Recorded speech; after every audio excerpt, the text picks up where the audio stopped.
በስመ አብ ወወልድ ወመንፈስ ቅዱስ አሐዱ አምላክ አሜን። ኣብ ዓድን ኣብ ወፃእን ኣብ ኩሉ መላእ ዓለም ዘለኹም ኣመንቲ እግዚአብሔር ደቅና ኣሕዋትና ኩልኹም ሰላም እግዚአብሔር ንኣኻትኩም ንኩልኹም ይኹን። እግዚአብሔር ኣብ ዝብብ ዘለኹም ክሕልወልና ፍቅሩ ከብዛሕልኩም ጸጉኡ ከተርፍርፈልኩም እምነየልኩም ደቀየ ንስኻቱም ብጥዕና ተረኺብኩም ተሓጒስኩም ሓቢርኩም ከተዝምሩ ከተመስግኑ ከለኹም ደስ ብለኒ ሓንቲ ጓለይ ኣመስጊና ከምዚ ገይሩለይ እግዚአብሔር ኢላ ከተመስግን ከላ ደስ ብለኒ። ሓደ ወደይ በረከት በዚሕሉ ትርፋት ክሰርሕ ከሎ እንዳጸለየን እንዳጾመን ክሪኦ ከለኹ እንዳተሓጎሰ ንብዓቱ ተሓቢሱ ክሪኦ ከለኹ ደስ ብለኒ። ምክንያቱስ ነቲ ዝኸደሉ ዕላማ ይሰርሕን የሳኽዕን ስለ ዘሎ እዩ። እዛ ጓለይ እግዚአብሔር ምሳኺ እዩ፣ ዝወደይ እግዚአብሔር ምሳኻ እዩ። ምክንያቱ እግዚአብሔር ምሳኻ ምዃኑ ንጹህ ኣየር ተንፊስካ ትውዕል ተሓድር ትውዕል ተሓድር የለኺ። ምክንያቱ እግዚአብሔር ምሳኸሎ እግዚአብሔር ምሳኸም ኣሎሞ ኣብ መላእ ዓለም ዘለኹም ደቅና እግዚአብሔር ምሳኻትም ይኹን። ፍቅሩን በረከቱን የብዛሓልኩም ትሰምዕዎ ትሰምዕሉ ዓይነ ልቦና እዝነ ልቦና ይዓድልኩም። ናይ እግዚአብሔር ቃል ጽኑዕ እዩ። ናይ እግዚአብሔር ቃል መድሓኒት እዩ። ናይ እግዚአብሔር ቃል መጽናዕን በረከትን እዩ። ኣቦታትና በቲ ቃሉ ስለ ዝተመርሑ ናብ ባሕሪ እንተኣተው ይወፁ፣ ናብ ነፋስ እንተደየቡ ይወርዱ። ሓዊ ናብኣቶም ተተደፍአ እቲ ሓዊ ኣየቃጽሎምን። ናብ ውዒ ማይ እንተኣተው እቲ ውዒ ማይ ንዓቶም ምንም ኣይኮነን ዝሑል እዩ። ምክንያቱ ናይ እግዚአብሔር ጸጋን በረከትን ምስኣቶም ኣሎ። እምነቶም ድልዱል እዩ። መሪር ዝነበረ ቆጽሊ ጥዑም ይገብርዎ። ዘይጥዕም ዝነበረ ምግቢ መርዚ ዝተደፍኦ ዝተገብረሉ ምግቢ እቲ መርዚ ናብ ካልእ ወፂኡ በቃል እግዚአብሔርን በቡራኬን ክባረኽዎ ከለው ናብ ጥዑምነት ይቕየር። ዕርቃኖም ኮይኖም ቁሪ ይስምዖምን እዩ። መንገዲ ኸይዶም ኣይደኽሞምን እዩ። ጾም ጸይሞም ኣይስልችውን እዮም። ተፋቂሮም ኣይጻልኡን እዮም። ሓቢሮም ኣይብተኑን እዮም። ዓይኖም ናብ እግዚአብሔር ገይሮም ኣይምልስዎን እዮም። ድምፆም ንእግዚአብሔር ሰሚዖም ካብ እግዚአብሔር ምስማዕን ምእዛዝን ኣይምለሱን እዮም። ስለዚ ናይ እግዚአብሔር ደቂ ኢሎም ማዓንቲ ድማ መንእሰይነት እንታይ እዩ? መንእሰይነት ከመን እዩ? መንእሰይነትካ ከም ምንታይ ትጥቀመሉ? ከመይ እንተጌርካ እዩ መንእሰይነትካ ናብ ዓብዪ ናብ ማእኸላይ ናብ ሽምግልና ከምኡውን ምስ እግዚአብሔር ዝጓዓዝ ህይወት ክትገብሮ ትኽእልስ ከመይ እንተጌርካ እዩ? ኣብነትካ መን ተገበርካ እዩ? ንመን እንተሰማዕኻዮ? ንመን ተሰማዕኽዮ? ናይ መን ተምሳሌት እንተወሰድክ እዩ? መንእሰይነትኪ ዓብይነትካ ለባምነትካ ጽቡቕ ኮይኑ ምስ እግዚአብሔር ምስ መላእክትን ምስ ቅዱሳንን ክጓዓዝ ዝኽእል በብዕለቱ ኣብ መዓልቲ ይኹን ኣብ ለይቲ እግዚአብሔር ምሳኻ ከም ዘሎ ኣብ መዓልቲ ይኹን ብለይቲ እግዚአብሔር ምሳኺ ከም ዘሎ ይርኤኪ ይሰምዓኪ ከም ዘሎ ጓለይ እግዚአብሔር ኩሉ ግዜ ከም ዝርኤኪ ይርዳእኪ ድዩ? ወደይ እግዚአብሔር ኩሉ ግዜ ከም ዝሰምዓካ ይርዳእካ ድዩ? ጎይታይ እዚ ሃበኒ እዚ ግበረለይ ህይወተይ ክምዕዝ እዚ ኣምዕዘለይ ክትብሎ ከለኻ ከም ዘብዝሐልካ ይርዳእካ ድዩ? ጨኒቕካስ እዚ ፍጸም ክእል ድዩ? እዚ ግን ክፍትሐለይ ክእል ድዩ? እንታይ ዝፈተና ባይ በዚሑ እንታይ በርትዑ እንታይ ኣብ ርእሲ ሞት ሰሚዐ ኣብ ርእሲ ሓዘን ሰሚዐ ትብል ትኸውን። ድሕሪኡ ብርሃን ክጋልህልካ ከበርትዐካ እግዚአብሔር ጎንኻ ከም ዘሎ ከተረዳእ ኣለካ። ኣብ ኩሉ ጉዕዞና እግዚአብሔር ዘይብሉ ጉዕዞ ተጓዒዝና ኣይንፈልጥን። እግዚአብሔር ዘይብሉ መኣዲ በሊዕና ኣይንፈልጥን። እግዚአብሔር ዘይብሉ ማይ ሰቲና ኣይንፈልጥን። እግዚአብሔር ዘይብሉ ዝማሬ ዘሚርና ኣይንፈልጥን። እግዚአብሔር ዘይብሉ ስብከት ሰቢኽና ኣይንፈልጥን። እግዚአብሔር መንፈስ ቅዱስ ዘይብሉ ህይወት ነይርና ኣይንፈልጥን። እግዚአብሔር ዘይብሉ ህይወት መንፈስ ቅዱስ ዘይብሉ ጉዕዞ ተጓዒዝና ተጋዲልና ሰማዕትነት ተቐቢልና ኣይንፈልጥን። ሰውነትና ዘምዕዞን ዘጸብቆን እግዚአብሔር ስለ ዝኾነ እግዚአብሔር ኩሉ ግዜ ምሳና ጌርና ኣብ ንእስነት ህይወትና እግዚአብሔር ኣብ መንእሰይነት ህይወትና እግዚአብሔር ኣብ ማእኸላዊነት ህይወትና እግዚአብሔር ኣብ ሽምግልና ህይወትና እግዚአብሔር ማዕዱ ክንወስድ ከለና ንሱ ምሳና ኣሎ። ብመንገዲ ክንጓዓዝ ከለና ንሱ ምሳና ኣሎ። እስራኤላውያን ባሕሪ ኤርትራ ምስ ሰገሩ ንስየብሖ ኢሎም ከዝምሩ ከለው እግዚአብሔር ምስኣቶም ኣሎ። ምስኣቶም ምዃኑ ድማ ደድሕሪኦም እናኸደ ብርሃኑ እንዳሃበ ደመንኡ እናጋረደ ካብ ከውሒ ማይ እናፍለቐ ከይሞቱ እናሓለወ ካልእ ጸላኢ ከይሰንፎም እንዳጋረደን ሓይሊ ጥበብን መጎስን ሓይሊ መዊእን እንዳሃበ ይመርሖምን የጓዓዞምን ነይሩ። እግዚአብሔር ምስኣቶም ስለ ዝኾነ እዩ። ኣብ መንእሰይ ህይወትካ መንእሰይ ህይወተይ ዳዊት እኮ ንኡ እዩ ዝበለ ብመንእሰይነትካ ግዜስ እግዚአብሔር ሓስብ እግዚአብሔር ዘክር እግዚአብሔር ቅድምኻ ግበሮ በቲ መንእሰይነትካ ዋዕይ ከይተዘልል ካብ ልክዕ ንላዕሊ ከይትኸድ ንህይወትካ ሓደጋ ከይኮነካ ካብ ህይወትክ ንላዕሊ መልክዕኺ ኣብ ርእሲ መልክዕ ስለዝተወሰኸ ጽባቕኺ ኣብ ርእሲ ጽባቐ ስለዝተወሰኸ መጎስኪ ኣብ ርእሲ መጎስ ስለዝተወሰኸ ሃፍትኻ ኣብ ርእሲ ሃፍቲ ስለዝተወሰኸ እዚ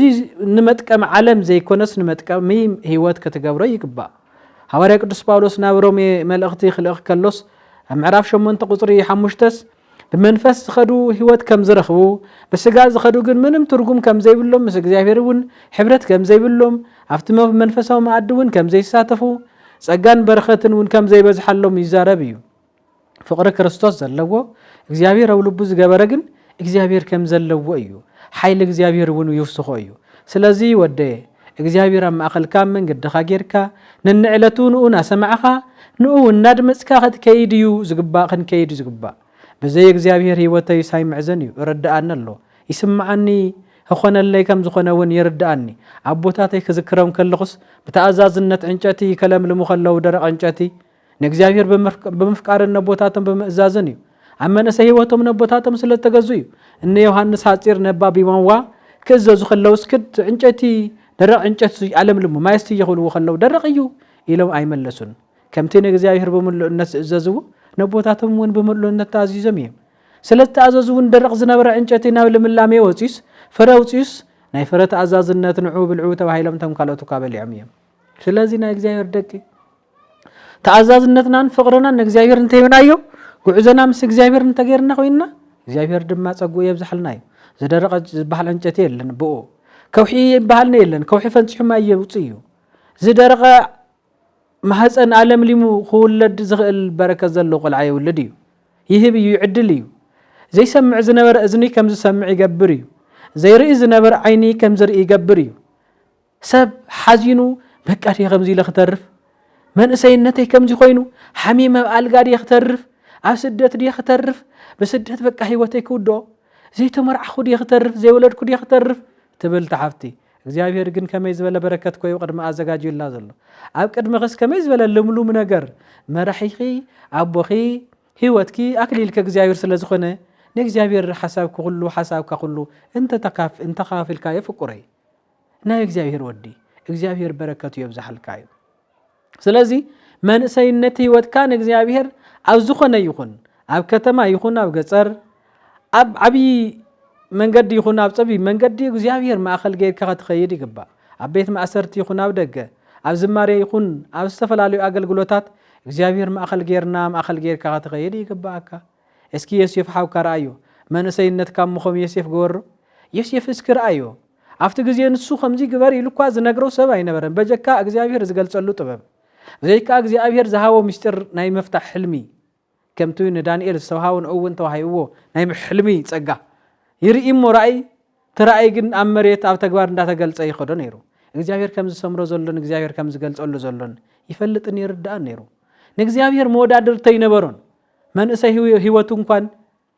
መንእሰይ ህይወቱን ጽባቁን መልክዑን ግርማ ሞገሱን እንኳስ ምስ እግዚአብሔር አይወዳደሮን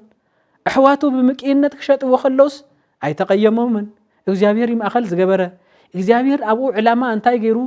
ይልኡኸ ወይ ሰዶኸም ዘሎ ምስኡ ከም ዘሎ እግዚአብሔር ይዝክርሞ ምንም አያንጸርጸረን ናብ ጉድጓድ ከእትው ወኸለው በጀኹም አህዋተይ የውጹኒ ይዝበለን በረይ ተጻረፈን ሕጹም ቃል እውን አይተዛረበን ንምንታይ ሲ ደድሕርቲ ጉድጓድ ካልእ ምግቢ መዘጋጀይ ገይሩ ኣብ ልዑል በረከት ክሰሙ ከም ዝኽእል እግዚአብሔር ተረድዩ ለባም እዩ ነይሩ ንእሽቶ እንዳሃለ ካብ ወልዒሎም ሸጥዎ ከለው ናብ ግብጽ ኸድ ከሎ ምንም አያንጸርጸረን ኣብቲ ቦታ ንሱ ኸይዱ እውን ከም ባዕሉ ነይሩ እምበር ከም ኣቶም ኣይነበረን ኣብ ካልእ ቦታ ዘለኹም ደቀይ ባህሊ ናይ ተዓዲ ወሲድኩም ህይወትኩም ዘጥፍኡ ክኾን የብሉን ንመንገዲ ህይወትኩም ዘበላሹ ክኾን የብሉን ንመንገዲ ህይወትክን ዘበላሹ ክኾን የብሉን ዓርክኻ መን እዩ ዓርክኻ መን እዩ ናብ ህይወት ዝመርሕ ድዩ ናብ ህይወት ትመርሕ ድያ መሓዛኺ መን እያ እንታይ ትብለኪ ንዘምር ንጸሊ ነመስግን ኣቦታትና ኣቦናን ኣዲናን ንተኣዘዝ መንእሰይ ህይወትና ብእግዚአብሔር ነመርሖዮ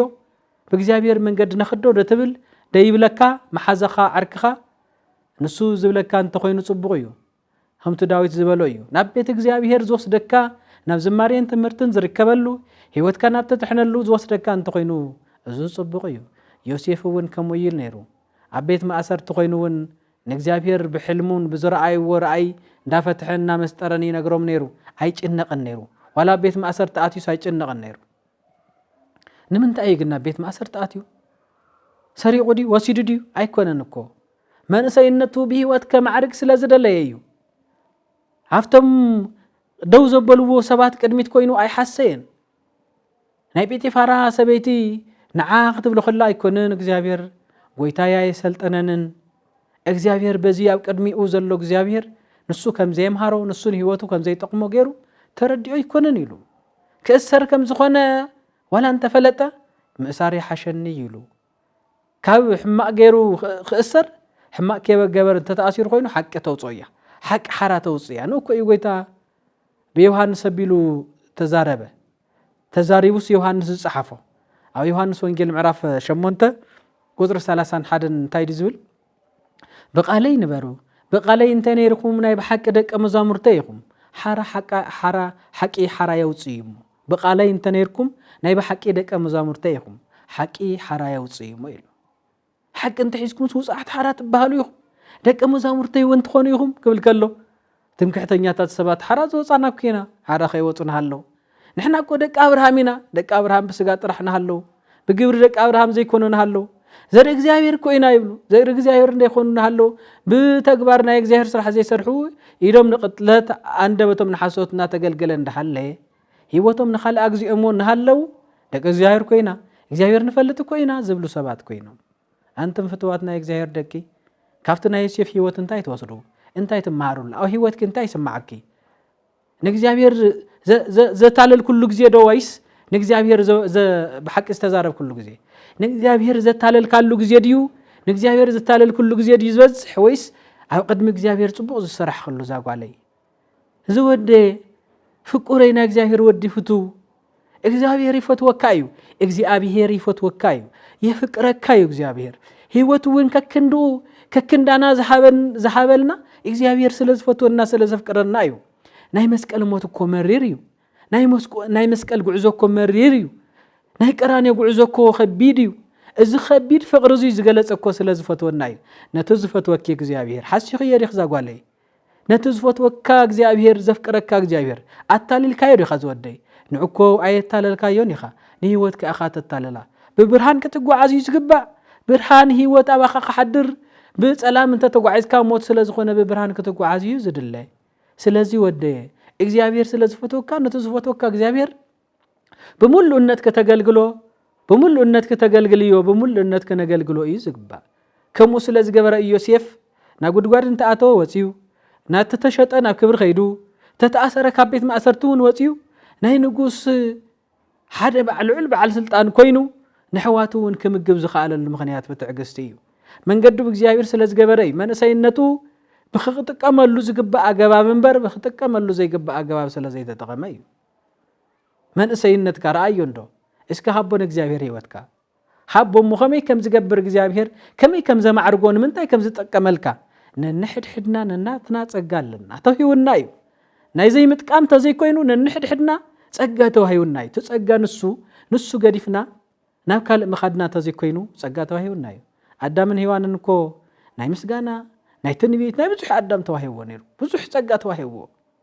ነገር ግን ተጸጋ ንሱ ገዲፉ ሕሶት ናይ ዲያብሎስ ስለሰምዐ ወዲቑ ሔዋን እውን ከምኡ ንስኻ ኸመይ ዛጓለይ ዝተዋሃበክ ጸጋ ተጠቒም ክሉ ዶ ፈሊጥክ የደኸ ጸጋኺ ጻውዒትካ ፈሊጥካዮ ዶ ንምንታይ ከም ትጸዋዕኻ ንምንታይ ከም ትጸዋዕና ንምንታይ ናይ እግዚአብሔር ከም ዝኾንና ናይ እግዚአብሔር ምዃን ዘይምርዳእ እንተድሊ እምበር ናይ እግዚአብሔር ምዃን ዘለዓለማውነት እዩ ንእግዚአብሔር መፍታውን መፍቃርን ዘለዓለማውነት ክብሪ እዩ ናይ እግዚአብሔር ኣክሊል ምርካብ ዘለዓለማውነት ክብሪ እዩ ሓንቲ ግዜ ጸሊኻ ክንደይ ጸጋ ትወሃብ ሓንቲ ግዜ ንእግዚአብሔር ጎይታ ይለሚነዮ ኣቦየ በጃኻ ምሳይ ባኹን ምሳይ ባ ተጓዓዝ ኣቦየ ፍትወይ ኣብ መስቀል ኮይንካ ስለ ንዓይ ዝተዛረብካለይ ስለ ንዓይ ዝሞትካለይ ኣቦዋይ ንጉሰይ ጎይታ ኩሉ ኣክሊል ህይወት ንሰብ ትዕድል ንዓኻ ግን ኣክሊል ሶክ ናብ ርእስኻ ዝተደፍአካ ስለናተይ ዝተሳቀኻ ጎይታይ ዝሞትካለይ ህይወትካ ዝሃብካኒ ጎይታ ስምዓንሞ እዚ ከም ዘውፀለይ እዚ ኣድሕነኒ ካብዚ ውፃኒ እንታይ ኢልካዮ ኮይንካ እወዘም ደቀይ ካብ ስደት እውን መሊሱ ናብ ቤትኩም ከምጻኩም እዩ بتروح زي كونس مس بركة غيركم زمصاكم ملو امنت علني مس اجا غيركم زمصاكم احغيسو خم زمصكم احغيسو خم زمصك زاغوالي تدليو لبخ زل حساب نغيركيس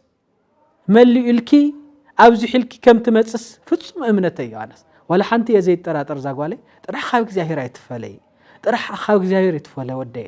አይተፈለምበር እግዚአብሔርስ ዝገብረልካ ብዙሕ ነገር አለ ኣብ ቅድሚ ኢዶዊልካ አንታ ንጉሰይ አንታ ፍትወይ ፍቱናተይ ፍቁረይ መድህን ዓለም ከማይ ትርሐቅ ምርሐኒ ስደት ያخለካ በለንሞ ናብናትካ ጎዳና ፍጹም ጎዳና ኸይደ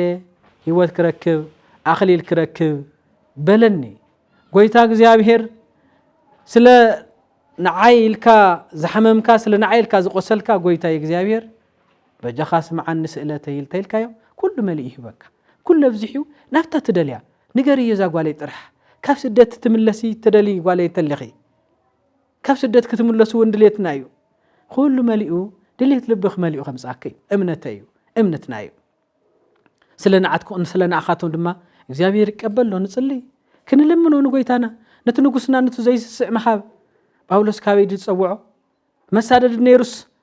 ቃል ጸሓፊ ቃሉ ዝጽሕፍ ደይ ገበረን እዩ ኣብ ደማስቆ ናብ ካልእ ዝነበረ ዓይኑ እቲ ዓይኑ ዝተኻኺሉ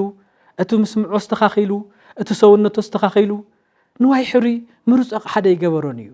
14 መልእኽቲ ዝጽሓፈ ደይ ገበረን እዩ ኣብ ብዙሓት ቦታታት ከይዱ ዝሰብኽን ዘምህርን ብርቱዕ መገልገል ደይ ገበረን እዩ ከምኡ ዘይገብረልካ ከምኡ ገይሩ ዘይልእኸካ ምኽንያት እንታይ ኣሎ ናትና ዘይምቕራብ ብምሉእነት ዘይኮይኑስ ንኹላና እግዚአብሔር ጸጋና ሂቡና እዩ ጸጋ ሂቡና ካብዚ ሕልና ድማ ይኽእል እዩ ተቀሪብና እዩ ስለዚ ካብ ስደት ከድሕነ ከምልሰኪ ፍቃዱ እዩ እግዚአብሔር ካብ ስደት ክምልሰካ ዝወደይ ፍቃዱ እዩ እግዚአብሔር አጆኻ በርትዕ ጥራሕ በርትዒ ዘለኽዮ ጉዳይ እግዚአብሔር ማእኸል ጌርኪ እዚ ክበዝሕ ይኽእል እዩ እዘን ውሕዳት ሒዘየን ዘለኹ ብዙሓት እየን ብእግዚአብሔር ብዙሓት እየን ካባርከን ጎይታይ ሓሙሽተ ዘብዛሕካ ክልተ ዘበርከትካ ጎይታ እዚአን እውን ኣብዝሓየን ካብ ከውሒ ሙሉእ እስራኤል ዝምግብ ኩሉ መና ካብ ከውሒ ሙሉእ እስራኤል ዘስቲ ማይ ዘፍለቅካ ከም መና ዘውረድካ ኣምላኽ መና ትምግብ ኣምላኽ እዚዩ ዶ ከኣበየካ እዩ ኣይ ኣብዮ ንሱ ልዑል እንድዩ ኩሉ ዝፈጥር ኩሉ ዘገብር ኮታስ ብምሉእነት ንእግዚአብሔር ነቕርበሉ ኩሉ ነገር እና እግዚአብሔር ብኸምዚ እንተ ቀሪብናዮ ኮይንና ብኸምዚ እንተ ቀሪብናዮ ብኸምዚ እንተ ተገልግልና ኩሉ ሓሳባት ልብና ከስመረልና እዩ ስለዚ ዮሴፍ ብምሉእነት ካብ መጀመርያ ጀሚሩ ካብ መወዳእታ ህይወቱ ስለ ዝሃበ እዩ ሰሱና ኣዲኽን ሰሱና ሓፍትኽን ከመይ ነይራ እቶም ረበናት ኣብ ጫካ ምንም ሰብ ዘይብሉ ኣብ ድብያ ኸፊሎም ክጸንሕዋ ከለው ንዓና ሓሳብና እንተ ዘይፈጺምኩ ኮይንኪ ንሕና ቃልና ተኣማኒ እዩ ንሕና ቃልና ይስማዕ እዩ ስለዚ ከምዚኣ ገይራእያ ኢልና ክንዛረቢና ንስኺ ክትቕጽዕን ክትቕተልን ይኺ ንስኺ ክትቕጽዕን ክትቕተልን ይኺ ክብልዎ ከለው ኣይከውንን ኣነ ንስኻትም ከይትሕስዩለ ኢለ ሰውነተይ ካብ ዘበላሹ ሰውነተይ ካብ ዘርስሕ ካብ ዘርክስ ብዘይ ገበርክዎ እሲርኩምኒ ሓሲኹም ለይስ بتا حقي زمسكرن حق زهبن غويتا እግዚአብሔር ኣብ ሰማይ ኮይኑ ኣብ ቁጥቃይውን ኮይኑ ዝምስክረለይ ዝነግረለይ እግዚአብሔር غويታይ ንሱ ዝምስክረለይ ኣብ ቀድሚኡ ሕማቅ ክገብር አይደልን ዝደልኹም በሉ ኣነ ቀድሚኡ ግን ህይወት እንበር ሞት ክረክብ አይደልን ንሱ አክሊል ክበን እንበር ሞት ክህበን አይደልን ስለዚ አይከውንን ክትብሎም ከላ ሓስዮም ንሳቶም የም ከምርገህ ዝተሰንጠው እንበር ንሳይ ኮነትን ንሳቶም የም ዝሞት እንበር ንሳይ ኮነትን ዝሞተት ንሳቶም የም ዝተቀጽዕ እንበር ንሳይ ኮነትን ዝተቀጽዐት ንሳማ ድሒና ንሳቶም ግን በሐሰትነቶም ሓስዮም መስኪሮም ዘይገበረቶ ገይራ ክብሉ ኢሎም ስለዝተዛረቡ ንሳቶም ሞት ተኸቲልዎም ስለዚ ራእይ ወስኪ ብዙሓት የም በዚ መንገድ ዝኸዱ ሃማ ንመርዶክዮስ ሓስዩ ኣኽሲሱ ነቶም አይሁዳውያን ከቀተሉ መخطፉ ካብ ገጽ ምድሪ ክጠፉ ሃማ ዕንጨት መርዶክዮስ ኣብ ዕንጨት ክስቀል መርዶክዮስ ኣብ ዕንጨት ክስቀል ሃማ ኣትዩናው ንጉስ ክሕስ ከሎ ሃማ ከም ገይረ ከቀተሉ ሃማ ከም ገይረ ከቀተሉ ንመርዶክዮስ ክብል ከሎ መርዶክዮስ ግን አይ ንሱ ቅተለሎ ኢሉ ኣይመለሰን እግዚአብሔር ዝፈልጥ ንእግዚአብሔር ዝእዘዝ ለባም ስለ ዝነበረ نحفتو أستير لمنلنا نتنقص أزاربلنا نحنا تو حما زبلو زلو زي قبرنا سباتينا نصحاتنا إلو استزاربه نسا دما صلو يبلوم نتم هزوي صوم سو أي حازو بلوم أنا دما نتنقص كزاربو يوم محاسبة يسمر كخون نسا خاتم صلو يبلوم خاتبلو خلا نتم هزوي صلات أدحنا النازبلي نهما تفايو زبل صلات يصلي أدحنا النايلم صلي خلو نأستيرو نخسمعت نقص قويتا እግዚአብሔር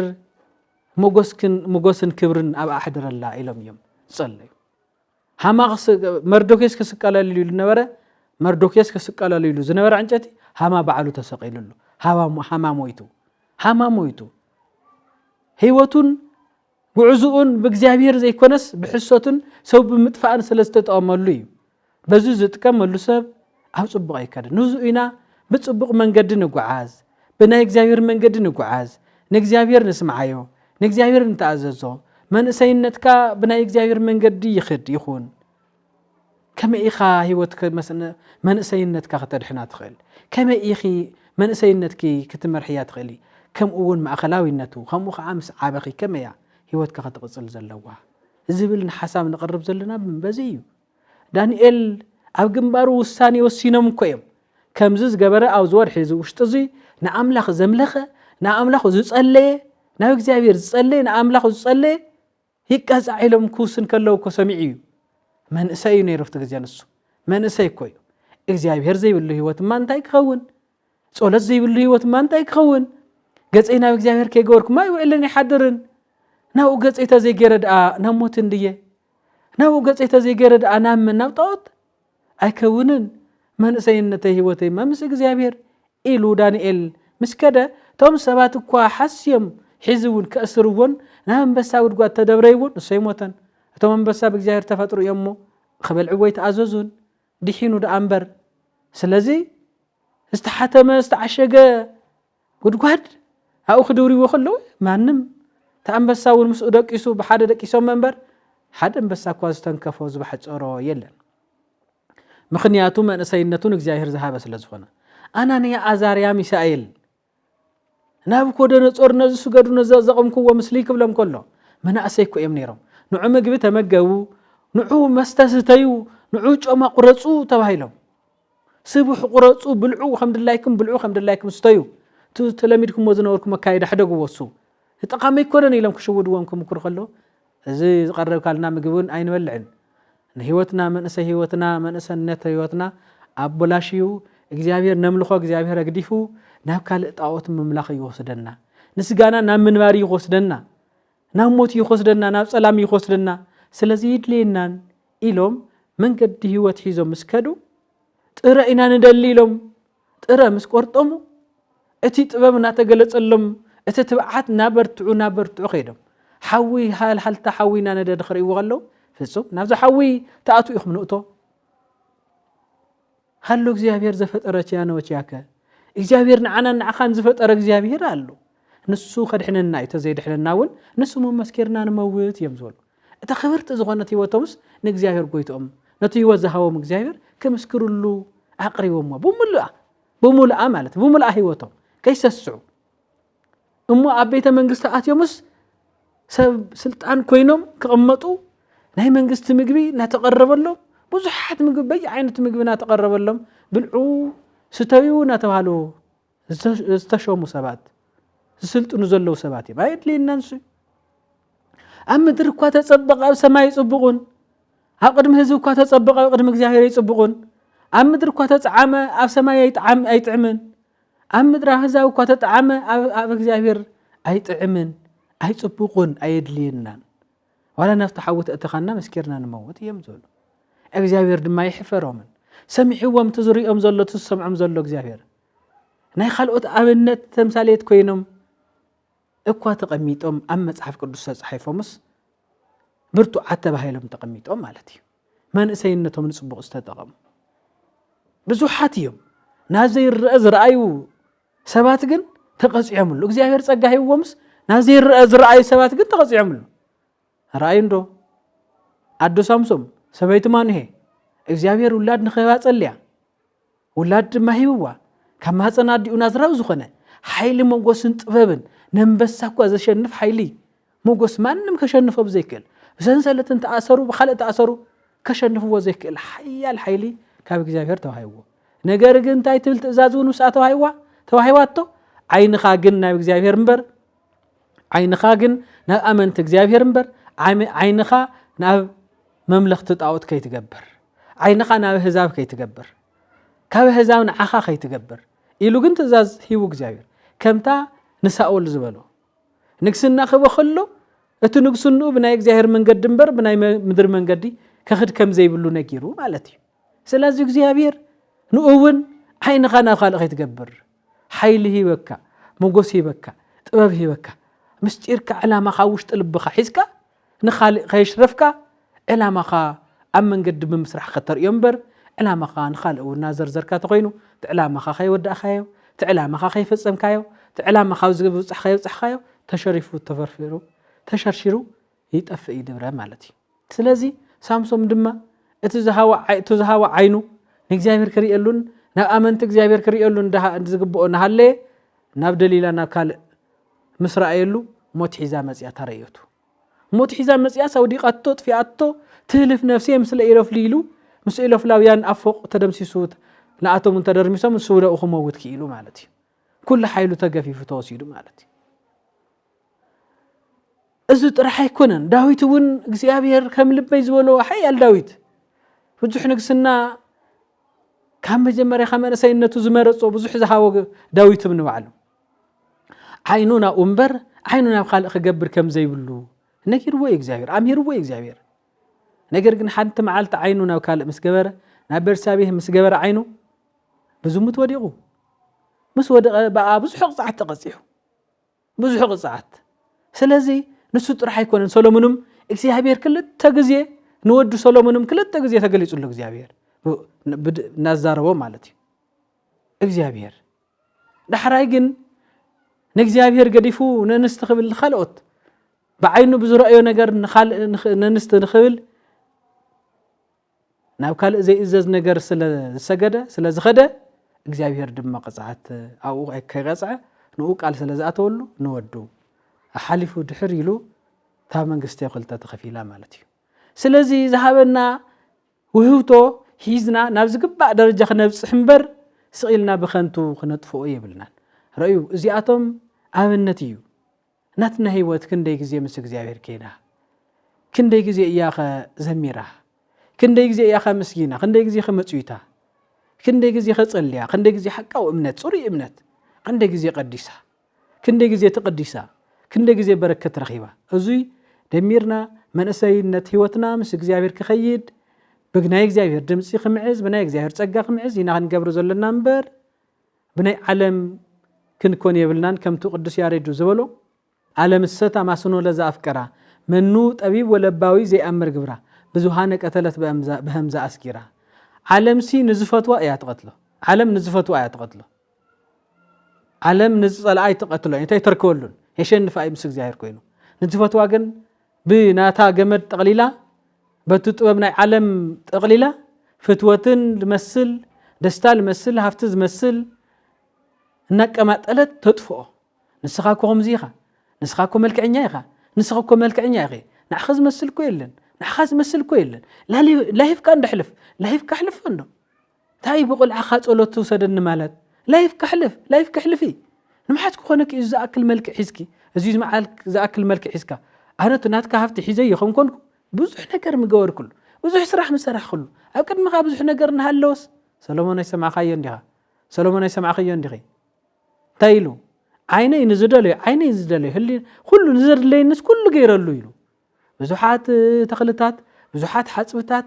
بزحات انسساتات بزحات سرحتنياتات بزحات انستات غيره كن منم ددحرس نفاسنا يمختالي يلو كله حلافي كله قنتيلي اما سينتو ناي فقري قنقلات زارب صنحو اما اخلاونتك عناي مثالي زرباتات ناتزارب صنحو اما وداتا غزي كن كنتو ناي كنتو ددحر النفاس مختالي كاب صحين تحت منهم كنتو اندابل ايو موداتا زازيمغو مالتي سلازي نتو خنتو زخونه بخنتو نتيوت كازطف ንኡ ኣመና ክትከተሎን ክንክተሎን ይብልና ንኡኽት ንክተሎ ፈጺምና ክንክተሎ ይብልና ነቲ ህይወት ዝኾነ መንገዲ ኢና ክንክተሎ ዝኾንና ዘለና ነቱ ኣክሊል ህይወት ከውህብ ዝኽእልና ክንክተሎ ዘለና እሞ ደቀየ እግዚአብሔር ኣምላኽ መንእሰይነት ህይወትኩም ማእኸላውነት ህይወትኩም ካብኡ ከዓ ልዕል ኢልና ክንዓቢ ከለና ከዓ ብፍጹም ጸጋን ኣክሊልን እግዚአብሔር ከማዕርገናን ከባርኸናን ቅዱስ ፍቃዱ ይኹነልና ኣጅኹም እግዚአብሔር ምሳኹም እዩ ኣብ ውሽጢ ዓድም ዘለኹም ኣብ ስደትም ዘለኹም ደቅና ክትመጽኢኹም ፍጹም እምነተ እዩ ናብዚ ክትመጽኢኹም ብዘይ ምንም ጉድኣት ብዘይ ምንም ጉዳል ብዘይ ምንም ምቕናስ በርኪትኩም በዚሕኩም ክትመጽኢኹም ሞ ኣምላኽ እግዚአብሔር ምሳኹም ይኹን ስብሃት ለእግዚአብሔር